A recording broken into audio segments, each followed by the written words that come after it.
नमस्कार, मी रेश्मा साळुंखे. रोकठोक या विशेष चर्चात्मक कार्यक्रमात आपल्या सगळ्यांचं स्वागत. संसदेचं पावसाळी अधिवेशन सुरू झालं आणि पहिल्याच दिवशी पेगॅससचं वादळ आलं. NSO ग्रुप या इस्रायली कंपनीनं विकसित केलेलं पेगॅसस सॉफ्टवेअर, जे स्पायवेअर देखील म्हटलं जातं, त्याच्या माध्यमातून जगभरासह भारतातल्याही 300हून जास्त वेगवेगळ्या क्षेत्रातल्या महत्त्वाच्या व्यक्तींवर पाळत ठेवल्याचा आरोप विरोधकांनी केलाय. इस्रायलच्या पेगॅसस हेरगिरी तंत्रज्ञानाद्वारे पाळतीची पाळमुळं खोलवर गेल्याचं द वायरसह 16 माध्यम संस्थांनी केलेल्या शोधपत्रकारितेतून देखील उघड झालंय. आणि यावरून आता काँग्रेसनं आणि विरोधकांनी रान उठवलंय. अगदी विरोधकांनी गृहमंत्री अमित शहांच्या राजीनाम्याचीही मागणी केली आहे. भाजपने हे सगळे आरोप फेटाळून लावत ज्यांच्या काळात फोन टॅपिंगसह हेरगिरीचे अनेक आरोप झाले तेच आता गळे काढतायत असा प्रत्यारोप भाजपनं केलाय. पण हे पेगॅससचं हेरगिरी प्रकरण आहे तरी काय, यात सरकारची आणि विरोधकांची बाजू नेमकी काय, यावर चर्चा करणार आहोत आजच्या रोकठोक कार्यक्रमात.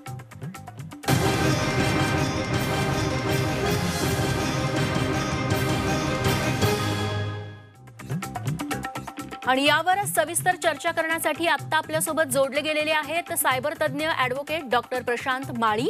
सोबतच भाजपची बाजू मांडण्यासाठी भाजप प्रवक्ते ॲडव्होकेट राजीव पांडे देखील आपल्यासोबत आहेत.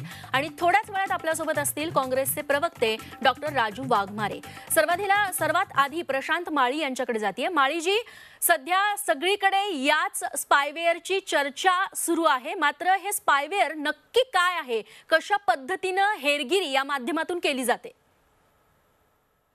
जे पेगॅसस सॉफ्टवेअर आहे ते इस्रायली कंपनीने बनवलेलं सॉफ्टवेअर आहे. त्यांच्या म्हणण्याप्रमाणे ते फक्त वेटेड गव्हर्नमेंट एजन्सीजला विकतात. म्हणजे ज्यांची खात्री आहे की हे सायबर टेररिझम आणि नॅशनल सिक्युरिटी व्यतिरिक्त वापर हे सॉफ्टवेअर तुमच्या मोबाईलमध्ये स्पायवेअर म्हणून काम करतं. ते तुम्हाला एक मिस कॉल, म्हणजे एक व्हिडिओ मिस कॉल जरी मी तुम्हाला केला तरी ते तुमच्या मोबाईलमध्ये प्रत्यारोपण त्याचं मला करता येतं आणि तुमचा मोबाईल माझा गुलाम होतो. म्हणजे तुमच्या मोबाईलवर येणारे फोन, येणारे मेसेजेस, तुमच्या मोबाईलवर येणारे व्हॉट्सअप मेसेजेस किंवा कॅमेरा, हे सगळं कॉम्प्रोमाइज करून जो त्याचा हँडलर असतो हे सगळं बघू शकतो, ऐकू शकतो, सेव्ह करू शकतो. म्हणजे अगदी तुमच्याकडे इंटरनेट नसेल, काही काळात इंटरनेट नसेल तरी तो काय करतो, ते फायली बनवून तुमच्याच मोबाईलवरती सेव्ह करतो आणि नंतर जेव्हा इंटरनेट येतं तेव्हा हँडलरला पास करतो. म्हणजे असे हे अद्यावत असे स्पायवेअर आहे जे नॉर्मल डोळ्यांना डिटेक्ट सुद्धा होत नाही. इतकं डेंजरस आहे ते. पण माळीजी, असं देखील आता या शोधपत्रकारितेतून समोर आलेलं आहे, तुमचा मोबाईल तुम्ही जरी वापरत नसाल, हवं तेव्हा हे जे स्पायवेअर सॉफ्टवेअर आहे तुमचा कॅमेरा ऑन करू शकतं, तुमचा ऑडिओ रेकॉर्डर ऑन करू शकतो आणि जे काही संभाषण किंवा जे काही कृती त्याच्या आजूबाजूला होतीये ती आपोआप रेकॉर्ड होते आणि ते संबंधितांपर्यंत पोहोचतं. हे देखील खरं आहे?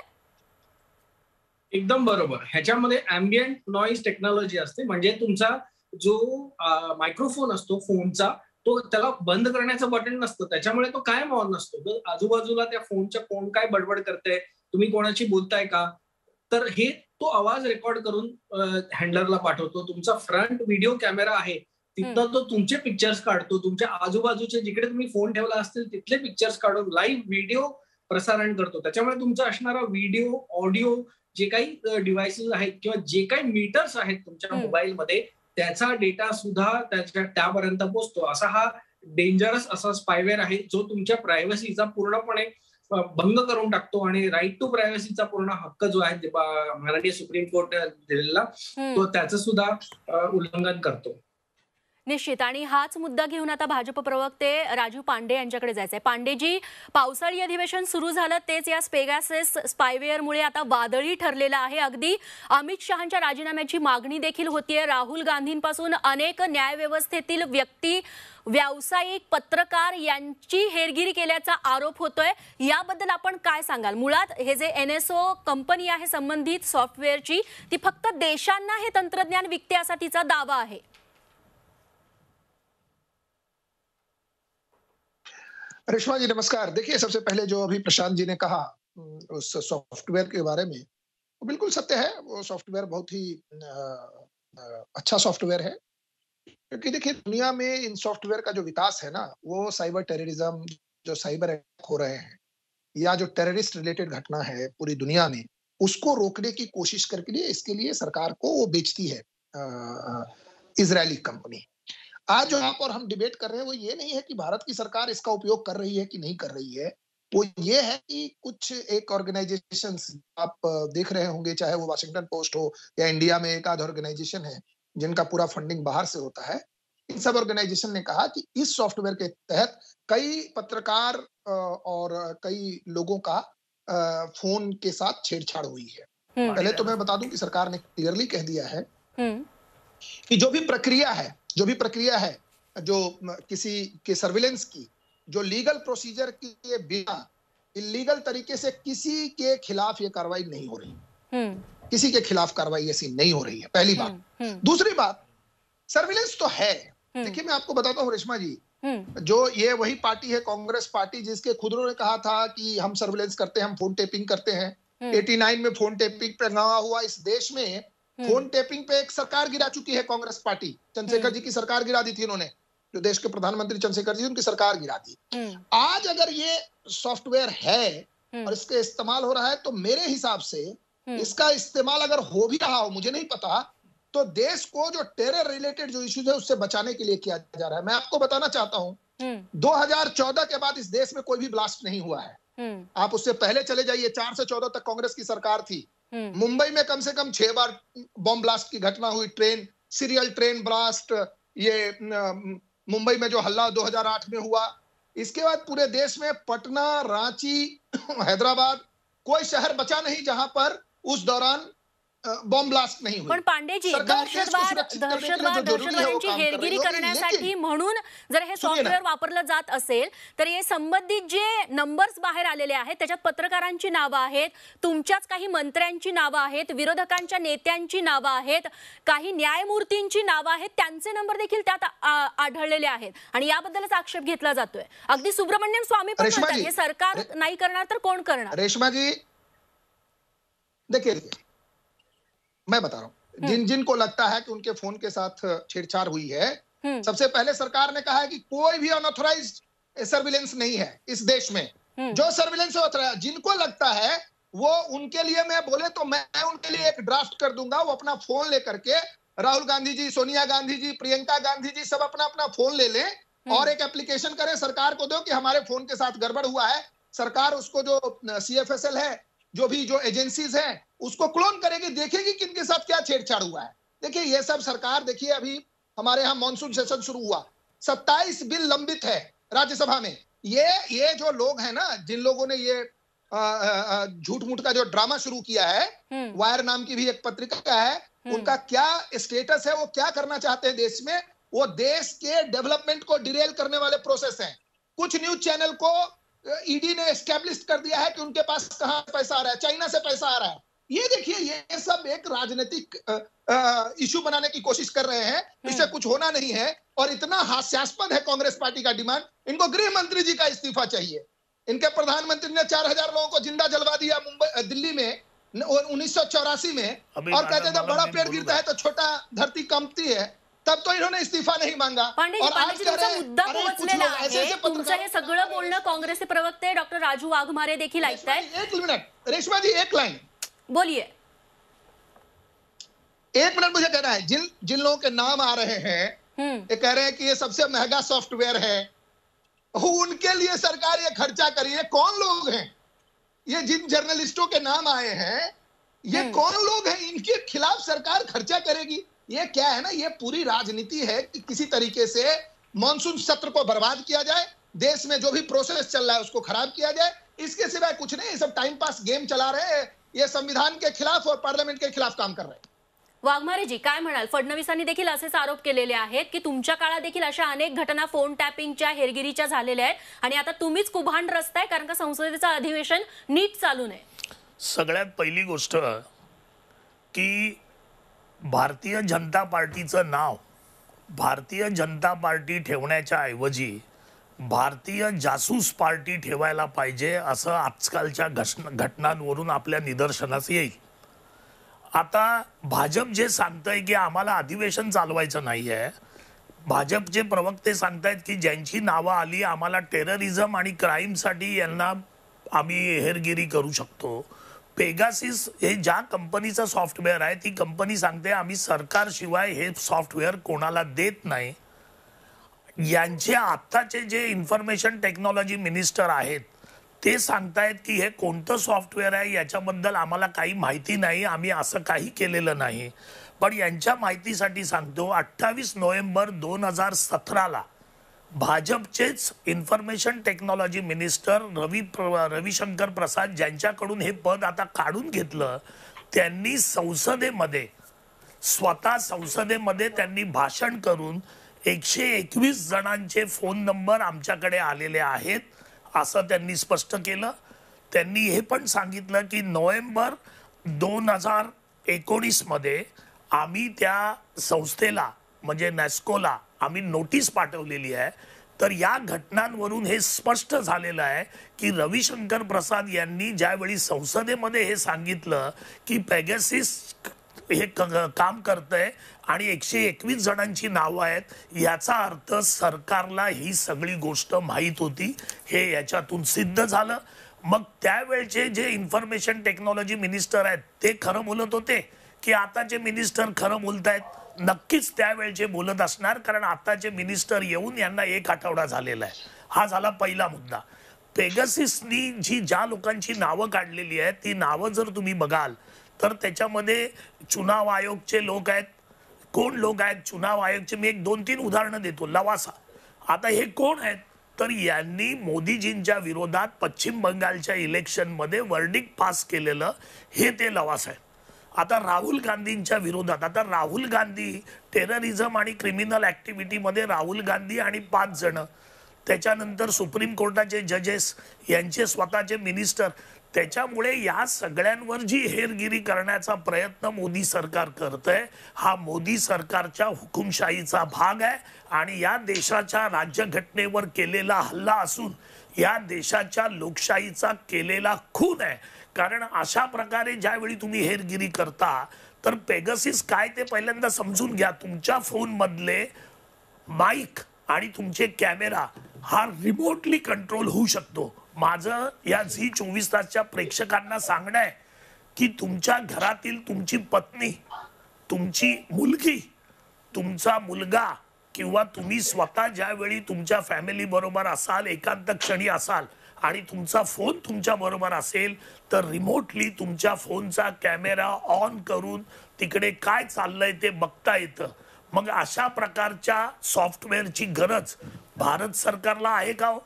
आणि अशा प्रकारे जर सॉफ्टवेअर भारत सरकार वापरत असेल आणि या लोकांची जी नावं आलेली आहेत इंडियन एक्सप्रेस पासून, हिंदुस्तान टाइम्स पासून, इंडिया टुडे पासून, हे सगळे लोक या भारताच्या कितीतरी वर्ष या देशामध्ये वृत्तपत्रिकेचं काम करतायत. निश्चित वाघमारे, तुमचा मुद्दा लक्षात आलेला आहे की अशा पद्धतीने होणं चुकीचं आहे. पांडेजींकडे हाच मुद्दा घेऊन जायचा आहे. अश्विनी वैष्णव यांनी म्हटलं की अशा पद्धतीचं कुठलंही सॉफ्टवेअर भारत सरकारनं विकत घेतलेलं नाही, मात्र नावं तर आलेली आहेत, नंबर तरी आलेले आहेत. 28 नोव्हेंबर 2017ला रविशंकर प्रसाद संसदेमध्ये उत्तर देतात राज्यसभेला काँग्रेसच्या मोशनच्या विरोधात आणि सांगतात की 121 जणांची नावं आमच्याकडे आलेली आहेत, आम्ही NSO ला नोटीस पाठवतोय. म्हणजे सरकारने कबूल केलं की पेगासिस इकडे अस्तित्वात आहे आणि मग आताचे मंत्री नाही बोलतात, याचा अर्थ काय आहे? त्याच्यामुळे भाजप पूर्णपणे खोटं बोलून अशा प्रकारचे काम करतंय आणि या देशातील लोकांना आपल्या पारतंत्र्याखाली, हेरगिरीखाली त्यांच्यावर पांडेजींकडून त्याचं उत्तर घेऊया. पुढे न जाण्यासाठी कशा गोष्टी करता येतील त्याची काळजी करताय. आता पांडेजी म्हणतात की हे लोक असे कोण आहेत की सरकार त्यांच्यासाठी खर्च करेल. अरे हे लोक या देशाची राजनीती बदलवणारे पत्रकार आहेत. या देशाला दिशा देणारे. लहान मोठं नाहीये, फक्त कोण विरोधात जाईल त्याची हेरगिरी केली जाते असा आरोप काँग्रेसकडून केला जातोय. पांडेजी यावरती काय उत्तर द्या? एकच मुद्दा रेश्माजी, पांडेजी म्हणतात की फोन तुम्ही घेऊन या. या डिजिटल युगामध्ये सर्वसाधारणपणे माणसं दर 6 ते 8 महिन्याला आपला फोन बदलतात. आता ज्या फोनचं कोलोनायझेशन झालंय ते नंतर झालंय की नाही, परत कधी झालंय याची तर खातरजमा कोणाकडे नाही.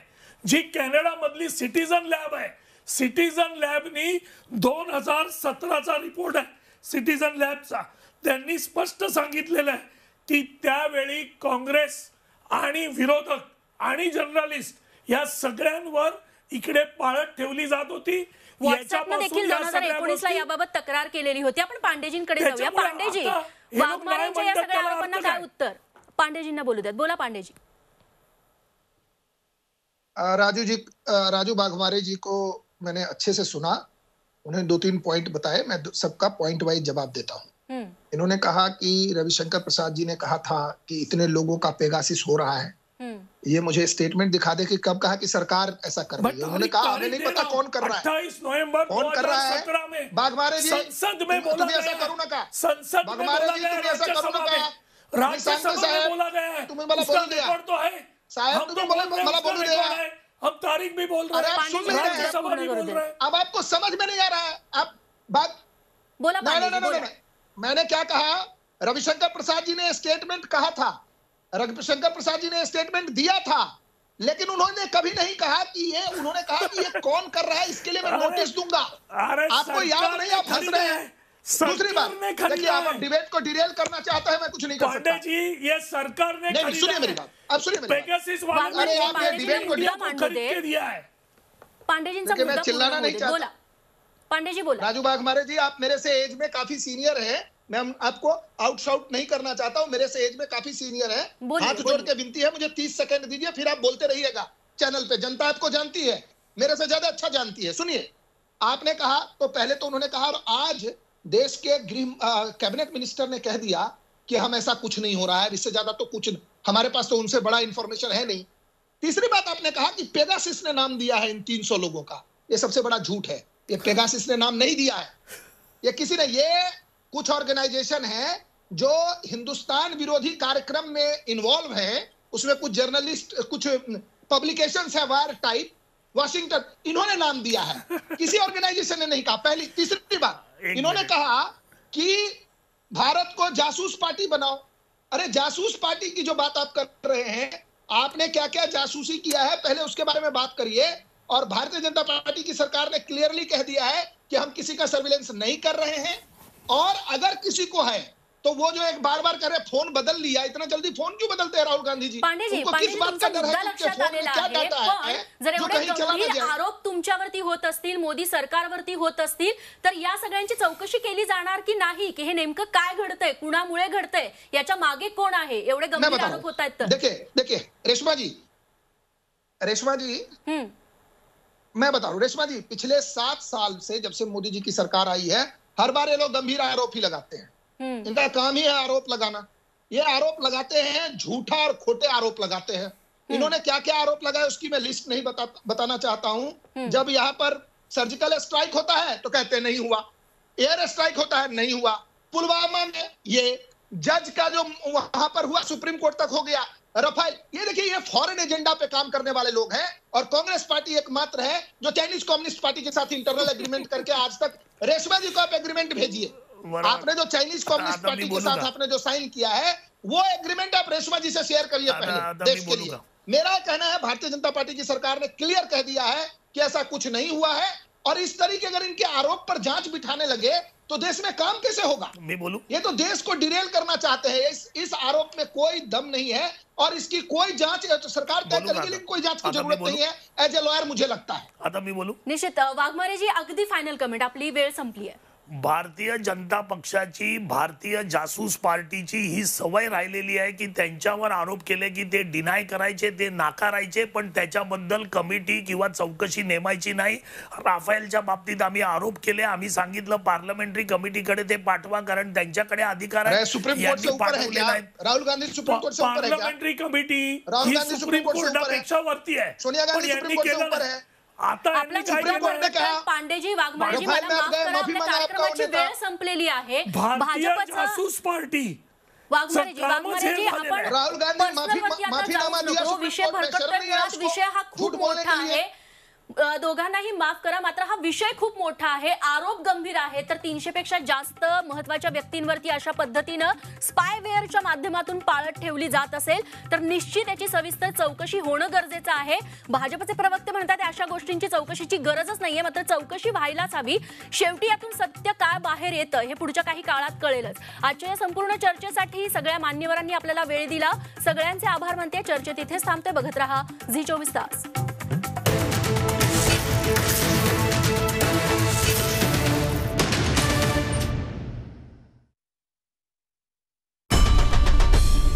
आई भवानीचा गजर म्हणजे झी 24 तास.